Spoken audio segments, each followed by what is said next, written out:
Hello hello សួស្តីអ្នកទាំងអស់គ្នាថ្ងៃនេះជួយតាមអ្នកខ្ញុំមកមីគីលេគីសាក្រាមីគីទៀតហើយថ្ងៃនេះខ្ញុំសូមមកបន្តរឿង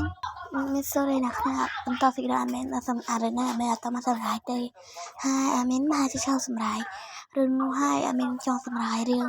នេះវិញដែរវាមានចំណងជើងថាតែក្នុងអឡងស្នេហ៍បងធ្លាប់សម្រាប់អូនភាគ1ហើយបើសិនជាមានសម្រាប់ខុសត្រូវណាអ្នកគ្នាជួយខមមិនការល្អអត់មានផងហើយកុំភ្លេចចុចមេដែរឬក៏ជួយមេដែរហើយកុំភ្លេចចុចសញ្ញាកណ្ដឹងអត់មានមួយផងកុំមកថាពីយូរយើងចូលទៅកាន់សាច់រឿងរបស់យើងតែម្ដងទៅតែគេបាននិយាយថាក្នុងឆ្នាំកន្លងណាគ្នានិយាយច្បាស់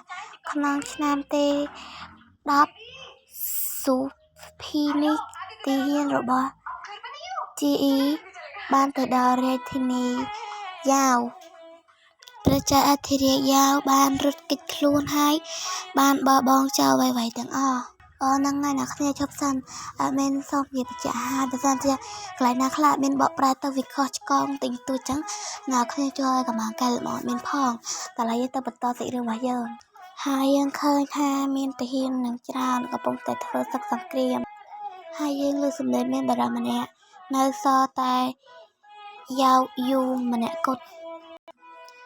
ប៉ុន្តែមានបារម្ភម្នាក់បានចាក់ទម្លុះខ្លួនរបស់គាត់ហើយគាត់ក៏ទទួលបានមរណភាពជាទីវង្គតបំផុតគឺបានចាក់ចូលនៅដើមទ្រូងរបស់គាត់ហើយបារម្ភម្នាក់នឹងបាននិយាយថាយើងបានជួបគ្នាទៀតហើយនឹងគឺថាចាក់ឡើងទម្លុះខ្លួនតែម្ដងនៅទីបញ្ចប់គាត់បានបាត់បង់មេតបជីនដែលជាស្ដេចរាត្រីលីហើយគាត់ក៏បានដើរចេញមកវិញគឺថាឈាមហូរឆ្វាយតែម្ដងនគរយាវបានធ្លាក់ដុតដាបអណ្ដាតភ្លើងបានឆាប់ឆេះអស់រយៈជាង10ថ្ងៃបេតបយ៉ាវជាបេតប3ក្មេងក្នុងរាជធានីបានចាច់គឺយើងឃើញថាគាត់តែសន្លប់បាត់ហើយគឺមានបារម្ភម្នាក់បានស្រែកហៅមេតបយ៉ាវលោកមេតបអញឃើញបារម្ភម្នាក់បានដោះអាវរបស់យាវលោកមេតបអីគេហ្នឹងហើយឡើងអង្គុយលើលោកមេតបហ្នឹង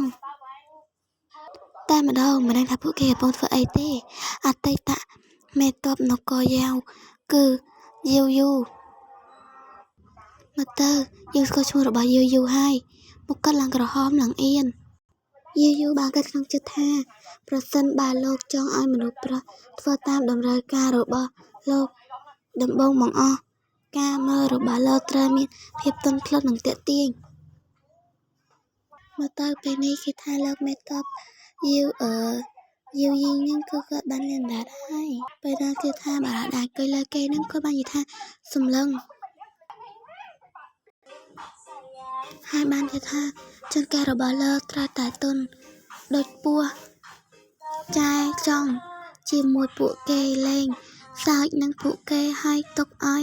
ពួកគេមានអារម្មណ៍ចំពោះលោកដាក់ដៃរបស់លោកទៅលើប៉ះថ្នមលើស្បែករបស់គេធ្វើដូចជាសត្វនាគកំពុងវាយលុកផ្ទៃដីយើងឃើញមាននារីម្នាក់ដែលយើងអត់ស្គាល់ថាជានរណាគេទេហើយពួកគេកំពុងទៅនៅក្នុងដំណាក់យាវពេលហ្នឹងគឺថានារីម្នាក់ហ្នឹងក៏បាននិយាយថាទុកឲ្យគេមានអារម្មណ៍ថាមានស្រមោចខាំគេស្រូបចូល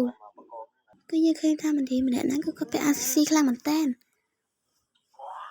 QIO តុលាការធ្វើឲ្យគេបាត់បង់អារម្មណ៍របស់គេបន្តិចត្រូវចាំនៅពេលលើក្រែនៃភាពទន់ភ្លន់និងទន់ភ្លន់ការក្រឡេកមើលការខ្សឹបខ្សៀវនិងរាងកាយរបស់លោកខិតទៅចិត្តគឺជាអាវុធរបស់លោកខ្សឹបអត់ទេខ្ញុំមិនអាចទ្រាំបានទៀតទេអូខេចេញទៅខ្ញុំមិនអាចឈរទៀតទេគ្មានផ្លូវមិនមែនទេគេឃើញថាមានស្ដេចវ័យក្មេងមួយគាត់បានចូលមកហើយគាត់បាននិយាយថាល្អណាស់អធិរាជនៃជាតិដែលត្រូវបានចៃ យាវយូអានហើយឃើញថាស្ដេចបីក្មេងហ្នឹងក៏បានចូលមកគាត់បាននិយាយថាមេតបយាវអាចធ្វើឲ្យអាម៉ាតតូចនោះបាត់បង់អារម្មណ៍របស់គេហើយមានសំអាងឡើងនេះម្ដងទៀតមេតបយាវអាចធ្វើឲ្យអាម៉ាតតូចនោះបាត់បង់អារម្មណ៍របស់គេមើលទៅហាក់បីដូចជាជំនាញដ៏ស្រាលស្រារបស់លោកគឺល្អឥតខ្ចោះលើកឡើងខិតមកចិត្តពេលនេះស្បែករបស់លោកមេតបគឺសនឹងគួរឲ្យចង់សោចណាស់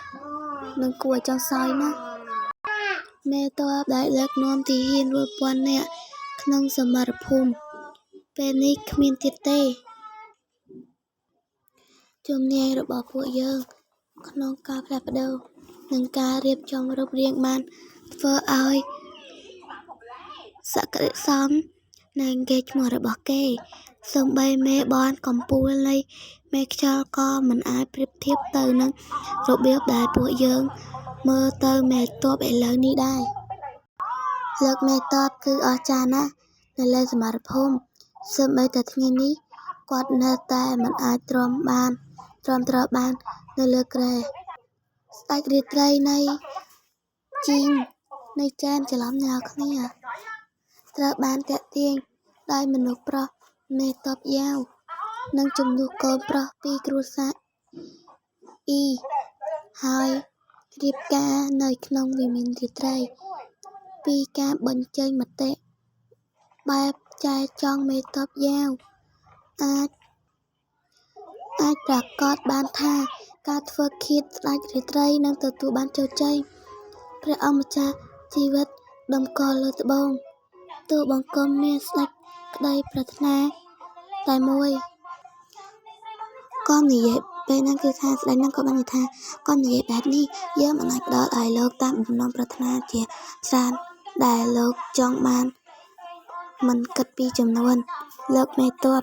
លោកបានលះបង់យ៉ាងច្រើនដើម្បីសង្គ្រោះនគរពីគ្រោះថ្នាក់និងគ្រោះមហន្តរាយ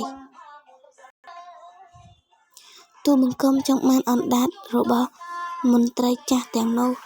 ដោយនឹងក៏បានលើឲ្យក្បាលផ្ទៃឡើងធំម្នាក់ក្នុងចំណោមពួកគេឃើញថាមានក្អែកយ៉ាងច្រើនហោះចេញពីលើត្បូងនោះចានវិមានរាត្រីគេថារងសត្វបក្សីណាក៏បានជ្រុំមកឡើងច្រើនគេឃើញថាយូងងាគឺបានពាក់ស្លៀករ៉ូបរៀបការដូចជាស្ដេចមិនដឹងទេអ៊ីយូជីនយូមេតបយ៉ាវបន្លំខ្លួនវគ្គពិចារណាអ្វីដែលដូចជារាត្រីបន្ទប់កូនក្រមុំនិងការប្រារព្ធពិធីមង្គលការថ្មីតែយប់នេះទំនងជាគួរឲ្យរំភើបឬអត់លោកអ្នកគិតថានឹងមានអ្វីកើតឡើងជាងបន្ទាប់បើទទួលការទាយយើងឃើញថាមានបរិមម្នាក់សក់សគាត់បានចាប់មុខរបស់យូមិនដឹងទេគាត់បាននិយាយថាឈុតឆាកដ៏ឆ្ងាញ់ពិសារបស់ពួកវាកំពុងផ្គូផ្គងគ្នាទៅវិញទៅមកនៅតែត្រូវបានតាក់ទាញឲ្យទៅគ្នាទៅវិញទៅមកនៅពេលតែមួយយូដណ្ដើមយកយាត្រីយូប្រើរូបរាងដ៏ផុយស្រួយនិងខ្មាស់អៀនរបស់គាត់ដើម្បីលបួងស្ដេចរាត្រី